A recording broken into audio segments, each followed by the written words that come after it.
Hey folks, Aaron here. Welcome back to an anime review. Today we're looking at episode 7 of Citrus. Now, to the people that told me Matsuri would be an interesting character, I commend you. I really do. I applaud you.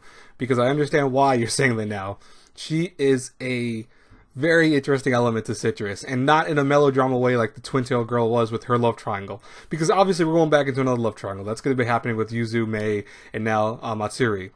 But the difference is that Matsuri's actions are both, 1, aggressive, 2, she is quick to do what I think is dirty-handed techniques to get Mei pissed off and upset and jealous, which we see in the episode by her kissing Yuzu right in front of Mei, which is crazy. She did that shit on purpose. She timed it perfectly for that reason, and even went to their school just to show how much she likes Mei. Or excuse me, likes Yuzu. In my head, I always get those two confused for some reason.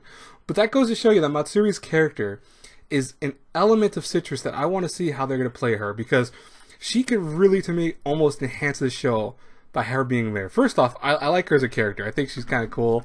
I love her voice. And by the way, for people who are thinking of like, why does it sound familiar? If you watched Made in the Abyss, that is Nanashi.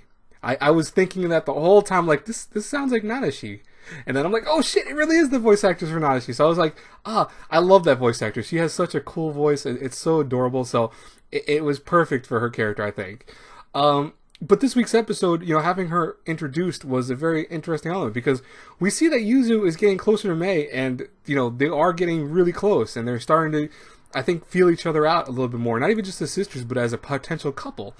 The problem is that now added to this, we're seeing that Mei is going back to a little bit of her quick to get angry side and also her, I want to say, awkward kind of concept, because when Yuzu was trying to explain that Matsuri was nothing more than a friend, or Matsuri, I keep saying Matsuri, by the way, I've been doing that, I've had to do multiple takes of this because I keep doing that, so I apologize about that, but Matsuri, when Yuzu was talking about her, you see Mei kind of fidgeting with her teddy bear, and that's because you can see that that's making her on edge. It's taking her really into this thing, like, she's jealous. And it's very interesting to see that because that means Mei is clearly now fully getting invested into Yuzu and she's starting to have feelings for her. So seeing that in her character shows that, hey, they are getting closer. The problem is that now we have this other girl thrown in and you have to wonder, oh crap, what's going to happen here? I am very, very curious about this. And by the way, also, I love that they had a House of the Dead reference. It was called the Hands of the Dead. But, oh my god, for people that play arcade games or like the light gun shooters from way back when arcades were still relevant in America, I miss so much House of the Dead. Like, it is probably one of my favorite freaking, like, shooting games ever back then. It was that, it was Time Crisis. I was a huge fan of those two. But it's so cool to see any show kind of reference that in some form. It's not exactly the way they showed it in the game, or excuse me, it's a show, but it's close. It's that same concept to it, so it's kind of cool to see that. But I did really like this episode. I think it was awesome, and I really think it's going to be an interesting turning point for Citrus to see where they take these characters and where they go from here.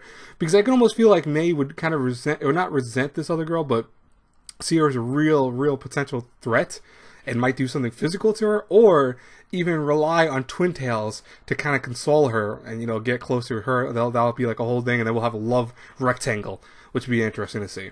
Anyways, I'll talk to you guys later. I'm sorry for getting this out so late, by the way, guys and girls. I wanted to kind of relax. I've been busy since like earlier today, so I needed a little rest, but hopefully you guys don't mind that. Anyways, I will talk to you guys later. Have a great, blessed night. If Fate Apocrypha was last season. If Fate Grand Order comes out, or not, wow, I'm just calling it Fate. I know it's Fate Last Encore. There we go. If I said Fate Grand Order, I said Fate's Day Night. I should have just said all of them at this point. But if Fate Grand Order comes out tonight, I'll try to review it by tomorrow morning and stuff like that. But I'm not going to review anything else today. I'm kind of done. So I'll talk to you guys later. God bless you all. Bye, everyone.